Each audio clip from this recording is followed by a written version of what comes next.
Good morning, everyone. Jim Clark here at the Synchronicity Sanctuary to share a contemplative focus with you today. And that focus is holistic experience and the reversal of polarized dominance. Now, what does that really mean?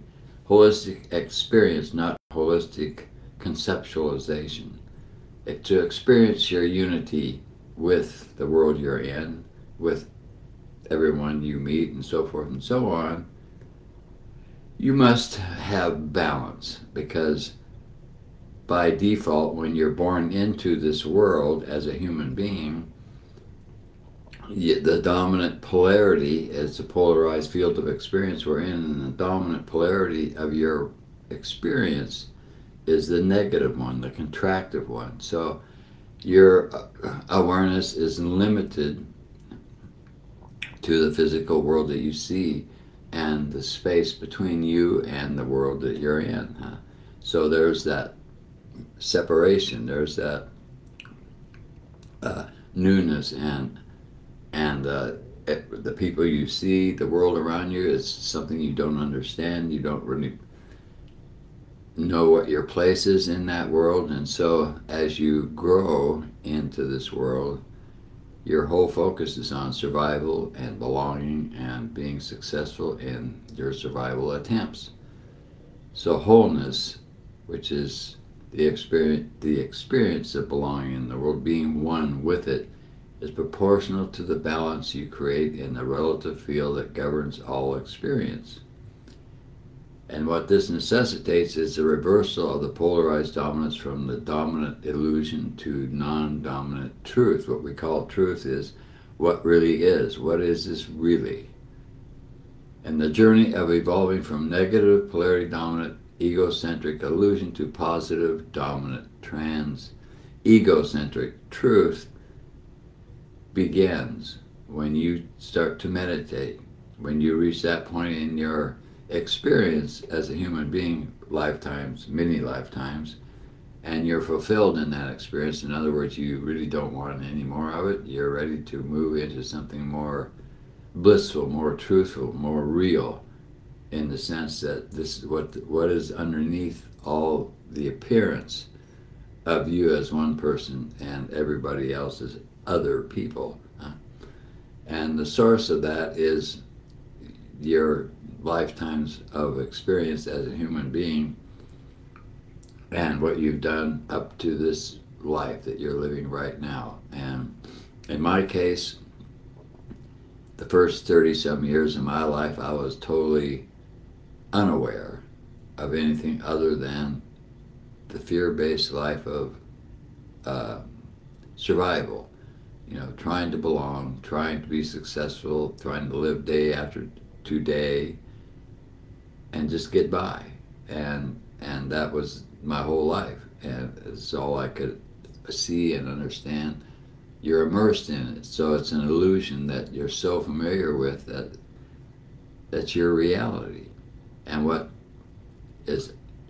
you're unaware of is that you are creating that reality. The world outside yourself is a creation that's coming from you, and you don't even know you're doing it. So if you're fear-based, let's say you constantly unconsciously repeat thoughts that tell you that you're going to fail at some particular thing you're trying to do or achieve.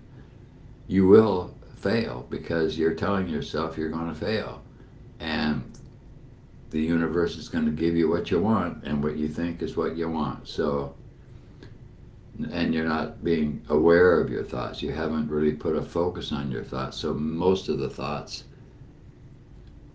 pass through unnoticed because you're so used to it, and day after day you keep repeating the same pattern of thoughts that you created as you were growing up from a childhood, based on the experiences you were having then and how you interpreted the information and the experiences you were having long before you had your intelligence could understand what was going on. If somebody did something, your interpretation could be totally off, and you could have interpreted things that were going on when you were a young child in a way that had nothing to do with what was really happening. And it could be very negative. You could have been convinced yourself that you weren't accepted and that you weren't loved and that you did not belong, and so forth and so on. And you may have had a family life that was very fragmented, and it could be that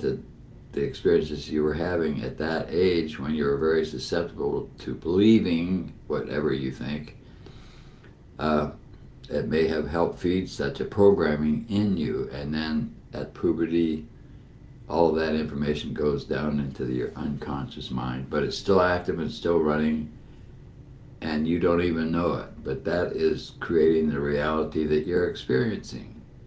And you're out of control of it because you're simply unaware of it. So the holistic experience and the reversal of polarized dominance is really pointing to that time in your evolution when meditation and teachers of meditation and guides and so forth, and maybe some holistic experiences spontaneously happen and start to wake you up to it. And then you begin the journey of holistic, developing that holistic experience within yourself. And this is also many lifetimes, so it's not like it happens once and then boom, you're illumined and journey's over. Depending on who you are and what your journey has been, it could be many, many lifetimes of meditation and journeying with gurus and journeying with teachers and so forth and so on before you finish that process and you do become fully aware and conscious of yourself as the consciousness that is all in everything. So my teacher was fully anchored in the very, very most subtle energies of consciousness, and he was constantly in that experience, and that's why he was an authentic teacher, because his very experience emanated a very expansive and uplifting energy that you couldn't help but feel and be impacted by just by his presence. This is the meaning of guru, from darkness to light, guru. And when you're around such people, your ego is going to do everything to get away, because this is where the ego begins to lose its hold on the illusion that it is real, but it's not real. This body is not real. The ego is not real. It's a creation. It's an illusory creation of consciousness so that this game of the human experience can happen. And it's only here because it has an intention to fully be itself. It wants to experience itself. And in order to experience itself, it had to create some way that experience could happen. And to do that, you have to have some way to create a contrast between one experience and another experience. Without that, there is no experience as we know it. So the creation game is happening, and we are at where we are within it. At this point in time, we are entering into a major shift away from dominant egocentric experience to trans-egocentric experience, where there's going to be a lot more awareness in the collective consciousness on the planet. But this is a 26,000 year cycle, and so it's not going to happen tomorrow. It's not going to happen next year. It's going to be rolling out for the next 26,000 years, so don't expect huge changes to happen for you today or tomorrow. They might. That'd be great, but it's a long process in the terms of human time.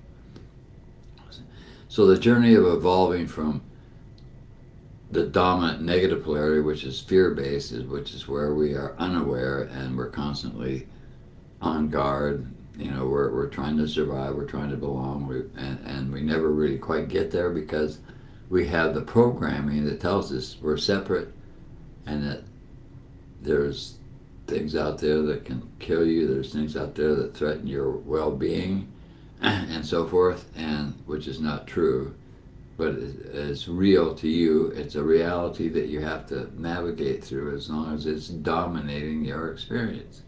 And this is what people are doing all over the world today. We can see it's majorly fragmented and fear-based today because there's multiple wars going on. There's multiple conflicts going on, both inside this country and outside throughout the world. And it's everybody's experiencing this intense period of time where the experience of dominant egocentric experience is showing itself for what it is. It won't work. It can't work. And it's bringing people to the point where they say, well, I think I'm ready for something else. That's basically what's happening here.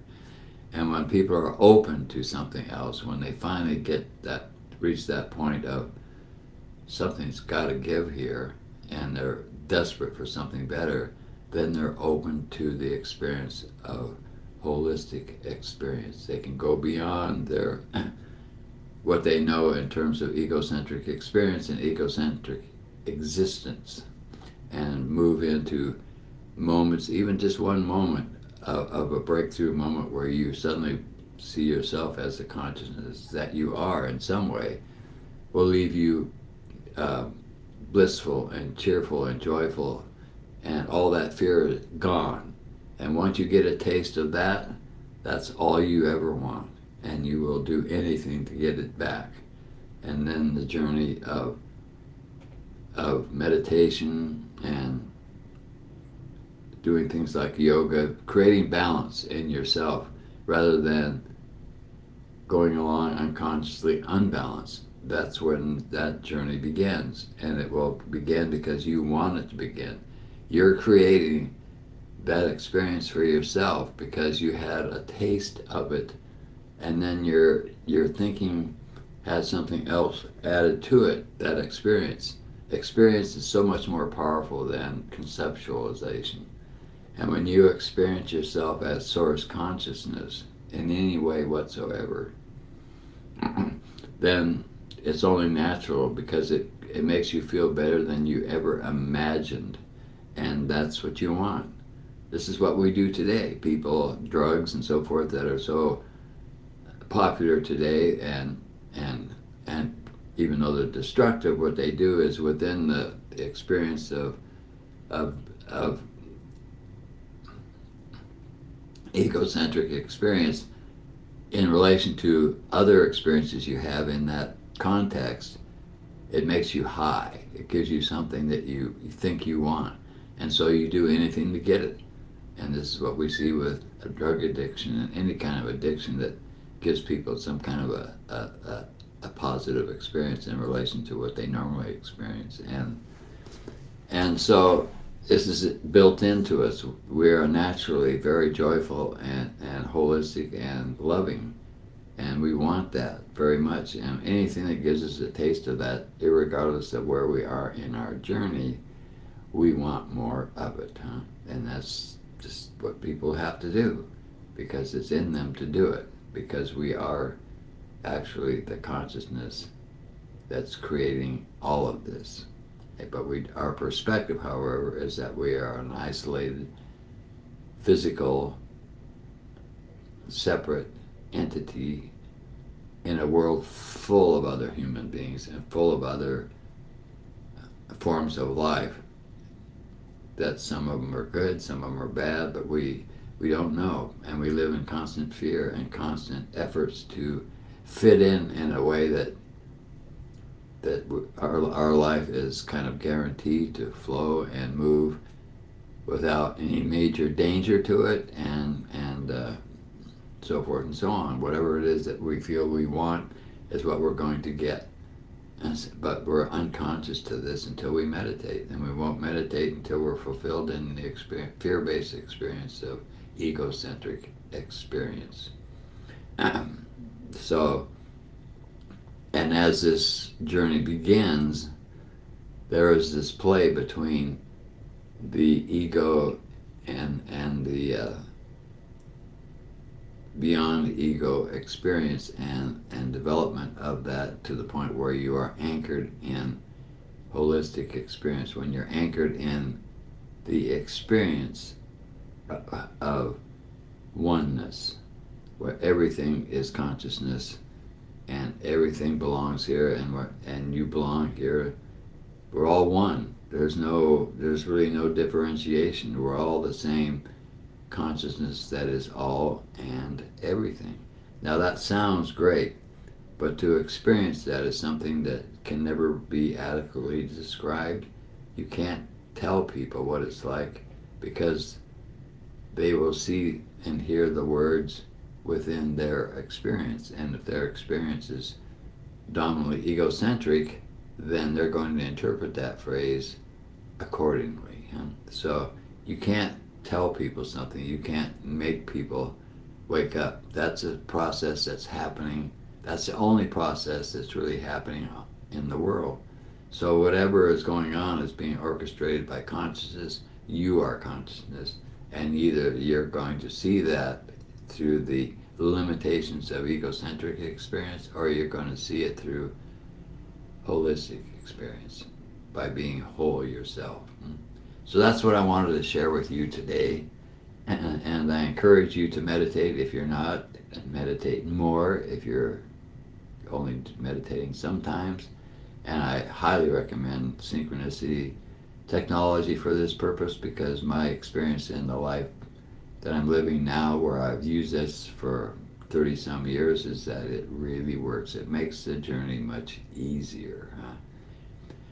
But it's up to you, and it may not be what you need or what you want, but any form of meditation is better than none. So I encourage you to embrace this into your life and move with it. It's not an easy journey. It's full of challenges, but then life is full of challenges for people no matter what they do.